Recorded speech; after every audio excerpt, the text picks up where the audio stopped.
And yet small farmers or anyone trying to raise any kind of food animal or pets even have to individually tag each animal. That's why we see cities passing laws making you tag your animals like San Marcos. I mean, this is so diabolical, and openly big companies like Archer Daniels Midland and Tyson lobbied knowing this is going to shut down the family farm. It's over. Absolutely. I mean, Tyson's been hip deep in this. All of the big corporations have. And, of course, they claim it's food safety, and they pretend that they're providing safe food, when the reality is it's the small farmers who you want for your safe food supply. And unbelievable. What you get is it's so expensive because you're talking electronic tags, and then you're talking about all the infrastructure that comes with it. So scanners and computers and internets and readers and everything else that comes with it. And keep in mind, the last census showed that 48% of farmers don't even have any internet. So can you imagine having chickens and a game warden type punk in a uniform, but they're hiring nothing but the socialist and phony environmentalist, carbon showing up and literally cornering you? You got 5 chickens right here. You're going to jail, or here's a $20,000 fine. This is already happening. Man, I'm sorry. Go ahead. It just makes me so angry. It should make it should make all of us angry. I have to sort of learn not to go crazy over it, because otherwise I'd have been locked up about 3 years ago. We're going to beat them. Keep going. We have to beat them, because the reality is, if you can't afford to raise food animals, then you stop raising them. And the reality for a lot of people then is they'd lose their land, because if you aren't an ag business, you lose your ag valuation on the land, and you can't afford property taxes. Which if you don't know, I was looking at a piece of property, and if it already has an ag exemption, you can go to environmental, preserve. But once you get land and go to environmental, you can't ever go back. And they admit they don't want people farming. They're paying people to not farm. Go ahead. And so what we'll end up with is a lot of people losing their land, even if they find another option like the environmental exemptions or environmental valuations, many people stopping raising animals for food. And so your only options start becoming the Tysons and the Cargills. We'll have a food supply that is already far too controlled by these companies that will be entirely controlled by these companies. Unbelievable. And, at a minimum, what we're talking about is increased cost, lower quality, the sort of things you find in any monopoly. That's the best case scenario. Unbelievable. Worst case scenario, it goes downhill from there, because food is what you need to survive. And we don't want to have to be dependent on multinational corporations for basic necessity of life. And then they can force you to buy their GMO products. And I'm sure you've seen accompanying this, you're a lawyer, the bill they've got introduced to basically crack down and restrict organic farming. I mean, this is getting wild. The scary thing is there are about 6 bills in Congress right now, all under the heading of food safety.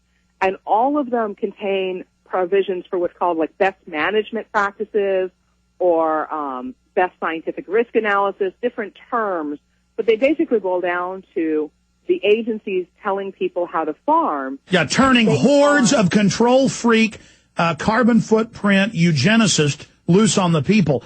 What does the war map look like right now? How bad is it? I know we're having victories and defeats. How do we defeat them?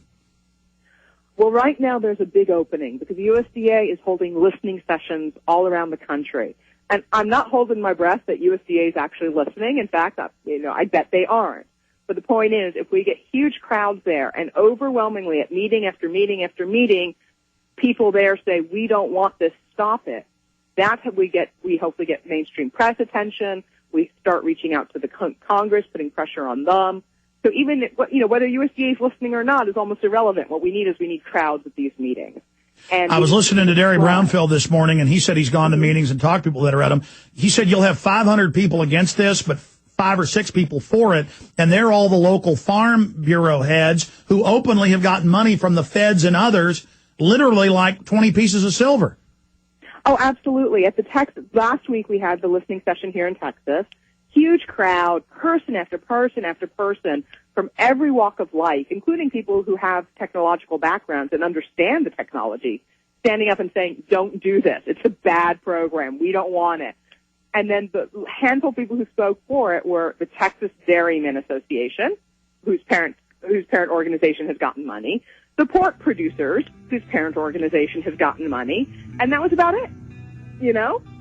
Yeah, well, these are big monopoly men. The dairy folks want a monopoly, so they want to shut down small dairies. The pork people want to shut down the small operators. Folks, this is do or die. These are offshore corporations coming in and turning hardcore control freaks loose on you. And I've met these DNR people and others. Almost every one of them are right out of 1940 Russia. I mean, these are like Stalinists. Stay with us. They don't want to see us unite. Ladies and gentlemen, there's nothing worse than paying giant property taxes on your own land and having these government bureaucrats come out with their badges and their guns and bug their eyes out at you. And I'm not against people with long hair and ponytails. It's just that I've seen it a lot. They show up, they're looking at everything you got, and they want your land. All over the country, we've got the phony environmentalists moving into farms and ranches they steal and harass. Or they'll claim you got pot on your property and come in and shoot you. That's been a lot of famous cases of that. And you're saying, well, I'm not like that. I'm a good cop. Well, whatever. It's on record what's going on.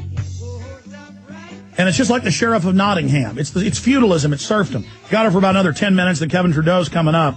We really appreciate her. And I got to get Judith McGeary on for a full hour because I get so mad about what's happening. I keep interrupting, going, and this is happening, and that's happening. And she could talk for an hour on each point I'm making. She's such an expert on this and such a great lady.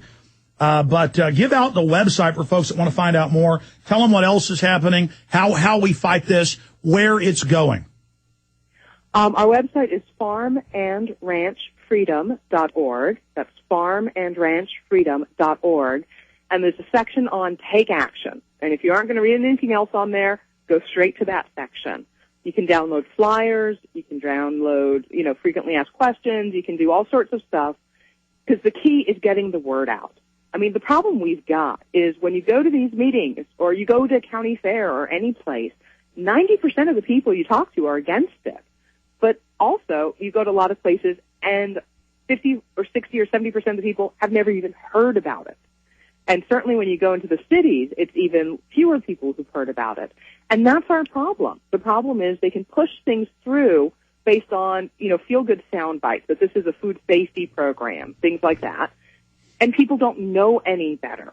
And so education and reaching out to people is where we really need help. Well, Judith, what's killing our communities is not just all this foreign bad food coming in that has no standards, and then all our food has higher and higher standards. And every time foreign food causes a health problem, they try to blame it on domestic. This is clearly a globalist model, as you know.